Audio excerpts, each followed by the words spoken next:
नमस्कार दोस्तों, स्वागत है आप सभी लोगों का आपके अपने इस YouTube चैनल राजन क्लासेस में। तो आज की इस वीडियो में हम आपको बताने वाले हैं कि बोर्ड परीक्षा 2023 यानी ये वीडियो बिल्कुल कक्षा 10 और कक्षा 12 दोनों के लिए बनाया जा रहा है। ध्यान दीजिएगा, आपको मैं एक चीज़ बता देता हूँ ट्रिक यहाँ पे कि यही कारण है कि कुछ लोगों का नंबर कम आता है और फेल हो जाते हैं। वो कौन कौन से ऐसे कारण हैं आज के इस वीडियो में हम डिस्कस करने वाले हैं। ज़रा ध्यान से समझिएगा क्योंकि ये वीडियो आपके लिए बहुत ही खास होने वाला है। यदि आप 2023 की बोर्ड परीक्षा देने वाले हैं तो इस चीज़ को ध्यान दीजिएगा।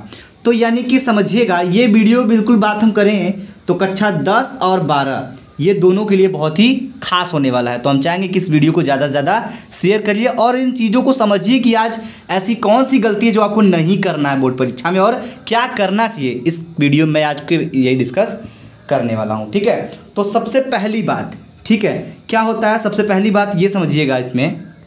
और दूसरी बात ये होता है क्या, दूसरी बात ये होता है टाइम। यानी कि अगर आपके पास ये 3 घंटे बोर्ड एग्जाम में मिलेंगे, ठीक है, 3 घंटे यदि आप मिलते हैं तो इसमें आपको ये चीज़ बहुत ध्यान देना पड़ेगा क्योंकि ये बहुत ही खास है आपके लिए। क्या है भाई, टाइम का पूरा ध्यान दें, यानी कि समय जो है उसका पूरा ध्यान दें। अगर आपके पास 3 घंटे बचा हुआ है तो 3 घंटे में आपको कम से कम बेटा हिंदी का अगर पेपर है तो 100 नंबर का करना है। ध्यान दीजिएगा, अगर ये नहीं है आपके पेपर में, अगर इतना ध्यान नहीं देते हैं तो बाकी चीज़ें ध्यान देने से कुछ नहीं होने वाला है। अगर आप अपने टाइम को कीमत नहीं देते हैं, ये जो समय है, ये आपका समय बोर्ड परीक्षा में ऐसा लगता है कि समय एकदम पानी की तरह बहता जा रहा है, ठीक है, समय का कुछ पता ही नहीं चलता है। लेकिन इस बात का आपको पूरा ध्यान देना होगा और ये कैसे ध्यान देना होगा ये हम आपको ज़रूर बताएंगे। तो हम आपको अनसॉल्व जब हल कराएंगे तो आपको पेपर भी जो पेपर का सेट होता है वो कम समय में कैसे अच्छे से हल किया जाएगा ये भी हम आपको ज़रूर बताएंगे, ठीक है। तो वो वीडियो हम ज़रूर लेकर आएंगे, उसके लिए आप हमको कमेंट सेक्शन में कमेंट करके बता दीजिएगा क्योंकि आपको अगर वो वीडियो चाहिए तो हम आपको ज़रूर देंगे। तो आपको 100 में से 100 अगर लाना है तो आपको इस 3 घंटे में समय का पूरा ध्यान देना पड़ेगा, ठीक है। अगर ध्यान नहीं देते हैं तो ये आप नहीं पाएंगे, पहली बात हो गई। और इसमें एक चीज़ ध्यान दीजिएगा, अगर आपका जो भी क्वेश्चन पूछा जाता है, ठीक है, कौन सा क्वेश्चन कितने नंबर का है ये आपको पूरा ध्यान देना पड़ेगा, ठीक है। और जो क्वेश्चन जितने नंबर का है उतने के काबिल है, उतना ही लंबा उसको लिखना है, टू द पॉइंट, ठीक है। आइए हम आपको बाकी चीज़ें भी बताते हैं कि पेन में बोर्ड परीक्षा में कौन कौन से पेन लेकर जाना होगा आपको। अब देखिए यहाँ पे बात, एक सबसे बड़ा सवाल आता है कौन सा पेन यूज़ करेंगे। 4 पेन दिया गया है, ठीक है, लेकिन आपके दिमाग में एक चीज़ ये भी चल रहा होगा, सर इसमें अगर हम जेल पेन लेके जाएं तो क्या होगा। बात समझ रहे हैं आप, इसमें आपके 4 तरह के पेन हैं, लाल है, नीला है, काला है, हरा है। आप कौन से पेन का यूज़ करेंगे तो ज़्यादातर एग्जामिनर आपकी कॉपी को पूरा ध्यान देगा, ठीक है दोस्तों। तो मैं आपको यही सजेस्ट करूँगा कि और ये जो काला और ये जो नीले का संबंध होता है इसी को बोर्ड परीक्षा में ज़्यादातर यूज़ करिएगा, ठीक है, काला और नीला। और बात करें जेल पेन, अगर जेल पेन ले जा रहे हैं, ठीक है, मान लीजिए ये ले जा रहे हैं तो आप जेल पेन से लिख तो सकते हैं, लेकिन एक चीज़ ध्यान दीजिएगा, अगर आप इस पेज पे लिखते हैं तो पिछले वाले पेज पे क्या हो जाएगा, छप जाएगा, जिससे आपकी हैंड राइटिंग एकदम ख़राब हो जाएगी। इसीलिए जेल पेन का यूज़ आपको नहीं करना है, इस चीज़ का ध्यान दीजिएगा, ठीक है। और जेल पेन का यूज़ अगर आप करते हैं तो बस हेडिंग डालने के लिए आप करिएगा, बाकी आप जो भी आंसर होगा उसको आप ब्लू पेन में ही लिखना, वही बेहतर होगा, ठीक है। तो ये आपकी पेन की चॉइस हो गई, काला और नीला पेन आपको लेके जाना है, ना कि आपको लाल और हरा, ये दोनों नहीं ले जाना है, ठीक है। अब उसके बाद ध्यान दीजिएगा, जब आप क्वेश्चन पेपर को लिखना शुरू करते हैं तो क्या करना होगा। ध्यान दीजिएगा, बोर्ड की कॉपी, ठीक है, बोर्ड की कॉपी के फर्स्ट पेज में काट पीट नहीं करना है, यानी कि काट पीट कर गलत उत्तर नहीं देना है, कभी मत करना है, ठीक है। ये जो कट पीट मैंने यहाँ पे किया है ये कट पीट नहीं करना है।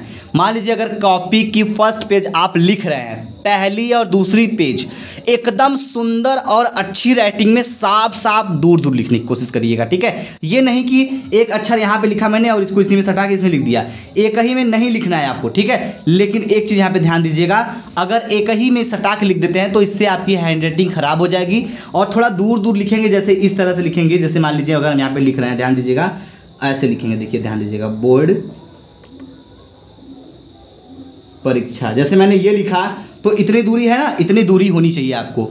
तो अगर आप इतना दूरी दे करके अच्छी राइटिंग में लिखते हैं तो आप कट पिट नहीं करते हैं तो आपका बोर्ड कॉपी एग्जामिनर बहुत अच्छे से चेक करेगा और अच्छा खासा आपको नंबर दे के ही आगे बढ़ेगा। ठीक है, तो इस चीज़ का विशेष ध्यान दीजिएगा आप लोग। और एक चीज़ ध्यान दीजिएगा यहाँ पे, क्योंकि first impression is the last impression, और पहला इंप्रेशन आपका देख कर ही एग्जामिनर समझ जाएगा कि स्टूडेंट का कॉपी कैसा हो सकता है, इसलिए वो आपका कॉपी अच्छे से चेक करते हुए निकल जाएगा और अच्छा खासा आपको नंबर भी मिल जाएगा। ये सबसे मुख्य बातें होती है, इस बात को ध्यान देने के लिए अब। ठीक है, और लास्ट में हम एक बात और करें तो ध्यान दीजिएगा, प्रश्न में जो पूछा गया है सिर्फ उसी का उत्तर लिखें, एग्जामिनर को गुमराह करने की कोशिश ना करें। जैसे कुछ लोग होते हैं एग्जाम जो भी होते हैं, कुछ लोग पेपर में वो नहीं समझ में आएगा तो कुछ लिख देते हैं, कोई गाना लिख देगा, कोई कविता लिख देगा, ठीक है, कोई कहानी लिख देगा ऐसा। और एक चीज़ ध्यान दीजिएगा, कुछ लोग पैसा वैसा भी रख लेते हैं। ठीक है, कुछ लोग पैसा भी रख देते हैं बोर्ड परीक्षा में, लेकिन ऐसा बिल्कुल नहीं करना है दोस्तों, ये इलीगल काम है। ठीक है, अगर आप जैसे आप लोग सोच रहे हैं कि अगर हम पूछ दिया है, अगर मान लीजिए गुलाम का नियम, तो हम गौस का प्रमेय लिख दिए हैं, अब भर दिए चले आए, ये बिल्कुल नहीं करना है। एग्जामिनर को गुमराह करने की कोशिश ना करना बेटा, ध्यान दीजिएगा। अगर एग्जामिनर आपकी कॉपी अच्छे से पढ़ लिया, अगर गुलाम के नियम में गौस का प्रमेय पा गया, तो आपका पूरा कॉपी काट करके बिल्कुल आपको 0/0 दे देगा। ठीक है, ध्यान दीजिएगा इस बात को। वो समझ जाएगा कि तुमको कुछ आता वाता है नहीं, खाली हमको गुमराह करने की कोशिश करने के लिए कॉपी भर रहे हो। तो कॉपी भरने से आपको नंबर नहीं मिलती बेटा। To the point answer, question जो पूछ रहा है उतना ही आंसर दीजिए, और समय का विशेष ध्यान दीजिएगा, क्योंकि आपके पास 3 घंटे में पूरा पेपर आपको करना पड़ेगा, जो इसमें 100 में से 100 अगर लाना है तो इस चीज़ का बहुत ध्यान देना पड़ेगा। ठीक है दोस्तों, तो ये वीडियो आपको मैंने इसलिए बता दिया क्योंकि यहाँ पे आपको एक चीज़ ज़रूरी जानना है कि आप बोर्ड एग्जाम में ये गलती कभी नहीं करेंगे। ठीक है, बाकी बोर्ड एग्जाम की कॉपी कैसी लिखी जाती है ये हम आपको ज़रूर बताएंगे। अगर वो वीडियो आपको चाहिए तो आप हमें कमेंट सेक्शन में कमेंट करिएगा, हम आपको तुरंत वो वीडियो प्रोवाइड करा देंगे। ठीक है दोस्तों, थैंक यू सो मच। जय हिंद, जय भारत।